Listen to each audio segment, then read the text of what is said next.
Okay, let's unpack this. What happens to a monarchy when the heir to the throne, well, second in line, suddenly vanishes from history, almost like a ghost? Hmm. Today, we're diving deep into the fascinating and, frankly, often tragic story of Prince Albert Victor, Duke of Clarence and Avondale, known to his family mostly as Eddie. That's right. And this isn't just about, a forgotten royal. It's really about how history gets written and sometimes rewritten. Yeah. Our deep dive today, it draws from quite a rich stack of sources. We've got detailed memorials, comprehensive historical accounts, some really revealing journal excerpts, Okay. and crucially, some surprising personal letters that offer a very different, maybe more intimate perspective on the man behind all the myths. Right. So our mission then is to peel back those layers. Mhm. The rumor, the scandal, the historical revisionism surrounding Eddie, Exactly. to try and discover the truth behind the king we never had. Yeah. We want to give you the shortcut to being, well, properly informed on this really enigmatic figure. Let's do it. So Eddie's story begins January 8th, 1864. He was born 2 months prematurely at Windsor, Right. eldest son of the Prince and Princess of Wales, who'd later become King Edward VII and Queen Alexandra, and of course Queen Victoria's grandson. So right from the start, huge expectations on this child. Absolutely huge. And almost immediately, questions started swirling around his intellect. Mm. Early perceptions, they described him as limited, even backward, having a short attention span. Wow. His tutor, John Neal Dalton, he notoriously complained Eddie's mind was abnormally dormant. Call him an inveterate and incurable dawdler. Ouch. That's harsh. It is harsh, and it's worth noting some historians point to Dalton himself, suggesting maybe he was a bit uninspiring, which could have influenced these early assessments. Ah, interesting. But here's a twist, isn't it? Because despite those pretty damning criticisms, Yeah. it's noted that Eddie actually did learn his mother's native Danish. That doesn't exactly sound like an incurable dawdler to me. No, it really challenges that initial narrative, doesn't it? Yeah. After those early academic struggles, he and his younger brother, George, they went into naval training together on HMS Vicomte. Right, the Navy. And this included a really extensive 3-year world tour. They even got tattoos in Japan. Huh. Really? In Japan? Yep. Quite the adventure for young royals back then. I'll bet. After the Navy, Eddie, well, he was still kind of deemed by some to lack that traditional academic ability. Okay. So he joined the 10th Hussars Cavalry Regiment, a prestigious cavalry, and perhaps a more practical path, less academic maybe. Maybe better suited to him. And here's where his story really complicates those early labels. How so? Because despite that lingering academic reputation, Eddie got an honorary degree from Cambridge. Oh, okay. And one of his instructors actually noted he learned, well, just by listening and remembered information without difficulty. So a different kind of intelligence, Grass. Maybe. And he even held quite liberal views for a royal at the time, especially on Irish home rule, advocating for more self-governance for Ireland. Wow, that was progressive for a royal then. A radical freethinker position, really. Exactly. Looking beyond the classroom, his personality was also pretty distinct. He was known as collars and cuffs. Ah, the fashion plate. Yeah, bit of a dandy or a masher, a very fashionable young man about town. Right. But what's particularly interesting is that he was also noted for having genuine empathy with ordinary people. Mhm. Observers specifically mention this during his tour of Australia. Really? Yeah. Empathy. Yeah, which hints at, a potential monarch who might have connected with subjects in a very different way. So what does this all mean for his public image? Well, these intriguing parts of his personality often got overshadowed, didn't they, by the whispers and rumors that started swirling around him. Mm-hmm. And this was especially challenging because his father, the Prince of Wales, already had a reputation for a somewhat, well, dissipated lifestyle. That set a tough precedent for his son. It really did. And this brings up a fascinating point about how perception, even if it's totally unfounded, can shape reality, especially for a public figure like him. Exactly. One of the biggest, most damaging rumors was linked to the Cleveland Street scandal back in 1889. Ah, yes, Cleveland Street. This involved the discovery of a male brothel in London. And at the time, homosexual acts were severely illegal. High-ranking figures got implicated, including Lord Arthur Somerset. The Prince of Wales's equerry, right, his attendant. Exactly, an equerry to the Prince of Wales himself. And it was here that Eddie's name sometimes just PIV in documents got linked to the whole thing. Right. But what's crucial to understand, and we should really stress this, is there was never any conclusive evidence that he actually visited the brothel or that he was homosexual. No solid proof at all. In fact, it's widely suggested that Somerset's own solicitor might have fabricated these rumors, dropped Eddie's name, maybe to protect his own client, deflect attention. Plausible deniability, perhaps. The contrast in how this was reported was stark, though. How so? Well, the British press largely suppressed any mention of Eddie's name, kept it very quiet. Okay. But American newspapers, like the New York Times, they openly ridiculed him, called him a dullard, a stupid, perverse boy, and even said he should never be allowed to ascend the British throne. Wow. That's incredibly blunt. It really is.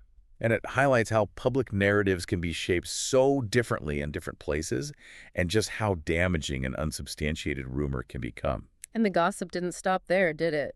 There were other alleged romantic entanglements that kept the rumor mill going. Oh, yes. There was the tragic suicide of a chorus girl, Lydia Miller, and whispers of payoffs to another performer, Maud Richardson, although the evidence for that last one is pretty dubious, likely just more tabloid fodder, really. Right. Unsubstantiated stuff. Then there's the sensitive topic of his health. Okay. While his personal letters refer to an illness as just fever or maybe gout, other correspondents mentioned him taking medicine for gleet. Now, at the time, that was often a sort of euphemism for gonorrhea discharge. But the exact nature of his illness, it remains unconfirmed in the records we have. The sources don't definitively confirm anything beyond speculation. So we can't say for sure. Another notable claim, one that tried to financially exploit the monarchy, came from a Marjorie Haddon. She alleged Eddie fathered her son, Clarence. The paternity claim. Yes, but the key counter-evidence here is pretty clear. Clarence Haddon's birth records actually predate Eddie even meeting Mrs. Haddon. Oh, well, that settles that then. Pretty much. And Haddon's later attempt to extort the king was dismissed in court. So another rumor quickly debunked by the facts. Okay. But the most sensational, the most persistent rumor that has attached itself to Prince Albert Victor, the one that probably still surprises people, I think I know where you're going with this. is the claim that he was none other than Jack the Ripper. There it is. The Ripper connection. Theories circulated suggesting, syphilis-induced insanity or a massive cover-up, maybe related to an illegitimate child. It sounds like something straight out of a Victorian thriller novel, doesn't it? It absolutely does, and that's probably why it persists. But can we put that one to rest? Please. Because if we look at the actual historical records, these accusations are just flatly refuted by ironclad alibis. We have them in our sources. Like what? Queen Victoria's own journal, another contemporaneous document, they definitively prove Eddie was nowhere near London during the murders. Okay, give us an example. For instance, September 30th, 1888. That's the night Elizabeth Stride and Catherine Eddowes were murdered. Eddie was at Balmoral in Scotland. Miles away. Physically impossible. Completely impossible. He simply couldn't have been the Ripper. It's crucial to emphasize these claims have been widely dismissed by serious scholars. They really only pop up in fictional portrayals. Right, dramatic license. Highlighting that enduring power of a dramatic story over, well, historical accuracy. The truth is much less dramatic, but no less impactful on his actual life. Absolutely. So in the wake of these scandals and whispers, the search for a suitable bride for Eddie became urgent. The pressure must have been immense. Huge pressure. His courtships, though, weren't always smooth sailing. He was rejected by his cousin, Princess Alex of Hesse, who later married Tsar Nicholas II of Russia. Imagine that alternate history. Right. And his mother, Queen Alexandra, she opposed a match with Princess Margaret of Prussia. And then there's the really poignant story of his true love, Princess Helene of Orleans. Ah, Helene. Tell us about that. This union faced massive challenges. She was Roman Catholic, she was French, and her father was a pretender to the French throne. Just multiple obstacles. Politically difficult. Very. But Eddie was apparently so deeply in love, he offered to renounce his succession rights to marry her. Wow. He'd give up the throne for her. That's what he offered. And Helene even offered to convert to the Church of England. So they were serious. Deeply serious. But despite their devotion, her father refused. And even the Pope refused permission. It left both of them completely heartbroken. That's genuinely tragic. It's such a heartbreaking detail that his sisters, Maud and Louise, considered Helene his true love. And they later said he was buried with your little coin around his neck, a private memento from her.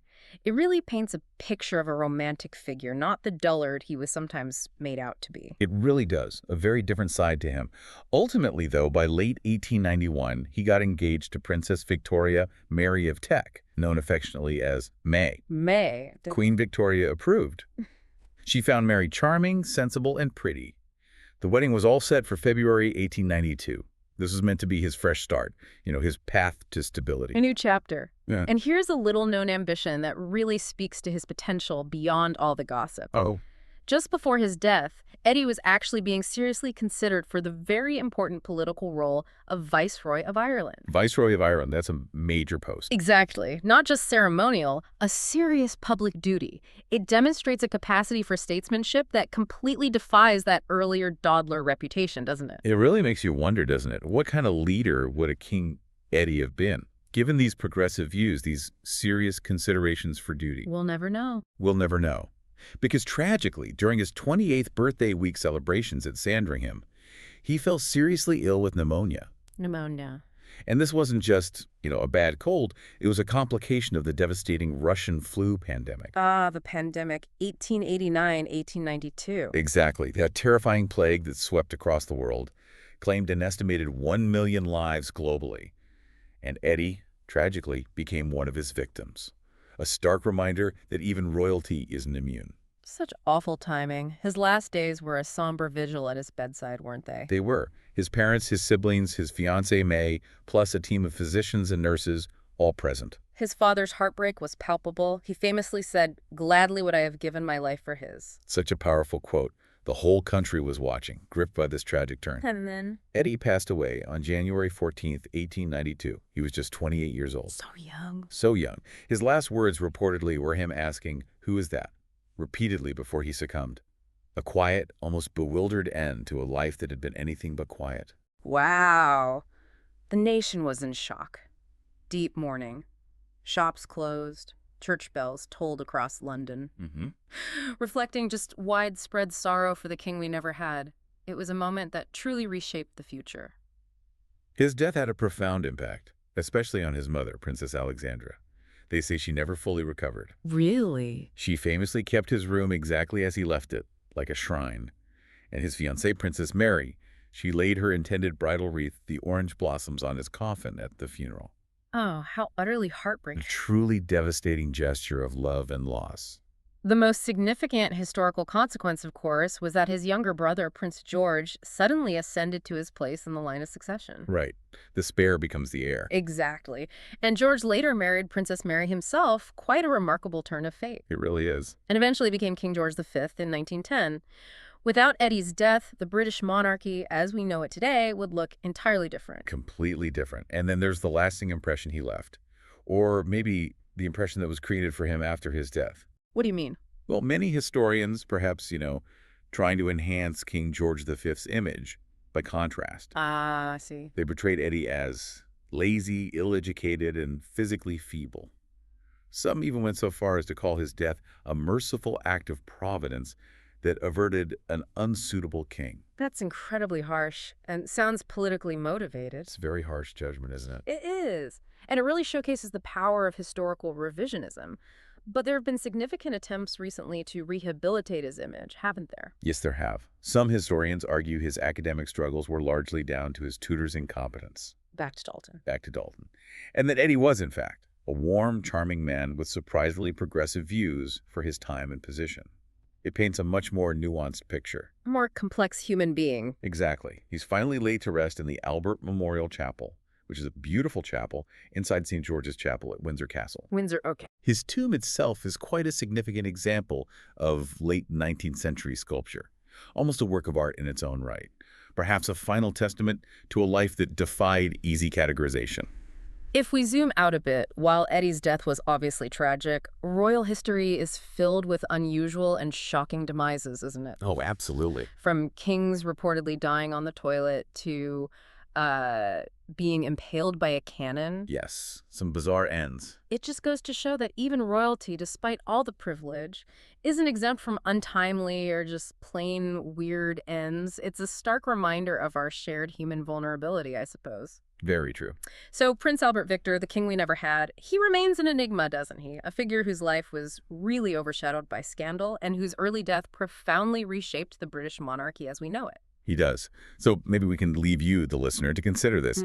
If his life hadn't been cut so tragically short, would a King Eddie have steered the British monarchy in a dramatically different direction? Perhaps showing more empathy, maybe taking different kinds of risks compared to his much more conventional brother, George V.